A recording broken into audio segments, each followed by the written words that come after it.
Kiitoksia. Seuraava varsinainen puheenvuoro, valtuutettu Aaltonen.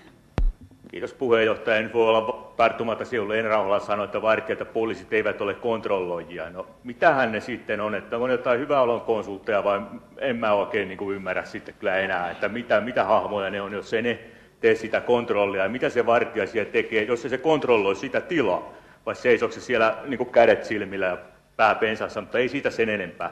Mutta tähän asia on se, että nyt on tässä moni puhuja todennut sen, että tämä on monipolvinen ongelma ja kaikkien puheissa korostuu hyvät asiat, monet hyvät jutut, mitä voidaan kaikkia puuttua. Se vartija-asia on siinä pikkusena riippusena siellä mukana, jota riiputetaan jostain kumman syystä. Se ei ole kyllä mikään ratkaisu tähän ongelmaan, että joku tulee sinne sitten seisoskeleen. Ja sitä mä en tiedä, mikä Heinämäen ajatus on siitä, kun vartija ei ole poliisi. Se havaitsee tätä häiriökäyttäytymistä, niin mitä tämä vartija sitten tekee?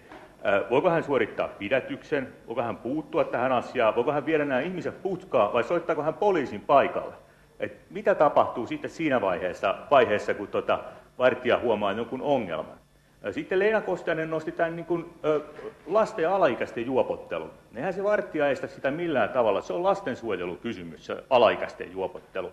Eikä mikään vartijakysymys, eikä mielestäni poliisiasiakaan, niin kauan kuin nämä alaikäiset ihmiset ei riko paikkoja. Toki on myöskin kiellettyä alaikäisiltä pitää hallussa niitä alkoholijuomia. Mä en tiedä, voiko vartija puuttua siihen, voiko hän kaataa alaikäisten alkoholijuomat maahan, voiko hän tutkia heidän laukkujaan. No Heinämäki pyörittää päätään, ja mä tiedän tämän itsekin, että ei voi.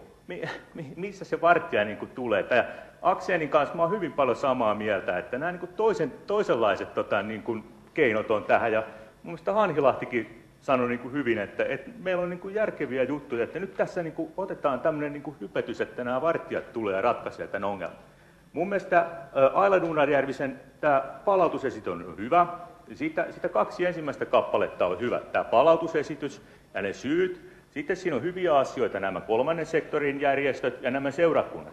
Mielelläni kannattaisin tätä palautusesitystä näissä. Siinä on se vartija-asia, sitä vasemmistoliiton valtuustoryhmä ei voi kannattaa. Ja se on kyllä meillä sellainen asia, että me ei siihen haluta mennä. Että näistä vartijoista voidaan sitten ehkä puhua ja pohtia jossain muulla foorumilla, mutta koska tämä on nyt tällainen toivomusponsiesitys, joka ohjaa ymmärtääkseni, ainakin pitäisi ohjata jossain määrin sitten päätöksentekoa ja suunnata tätä valmistelua tämän palautuksen jälkeen. Ja se antaisi täältä sen viestin, että tähän vartijasysteemiin on mentävä, niin vasemmistoliiton valtuustoryhmä ei ole valmis sitä hyväksymään.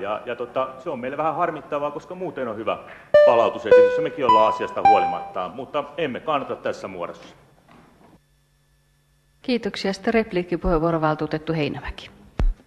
Kiitoksia. Puhuit hypettämisestä. Kukaan ei mun mielestä tässä nyt hypetä vartijoita. Se on jos joku katsoisi, että vartijat ratkaisee nämä ongelmat, niin se olisi erittäin idioottimaista ja yksinkertaista ajattelua. Varsinkaan siis julkijuopotteluun ei ole minkäänlaista toimivaltaa vartijoilla. Heillä on tietyt laissa määritellyt toimivaltakysymykset, on paikalta poistamista ja niin edespäin, mutta julkijuopotteluasiaan ei tietenkään ratkaise.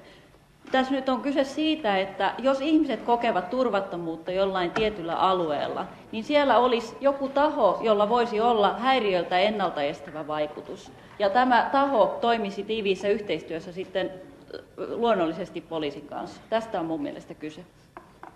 Kiitoksia. Vielä yksi repliikki, valtuutettu Aaltonen. Kiitos puheenjohtaja. Valtuutettu Heinämäki hyvin tässä selkeytti tätä asiaa ja nimenomaan juuri meillä on täällä valtuustoaloite julkijuopottelu ja häiritsevän käyttäytymisen vähentämiseksi.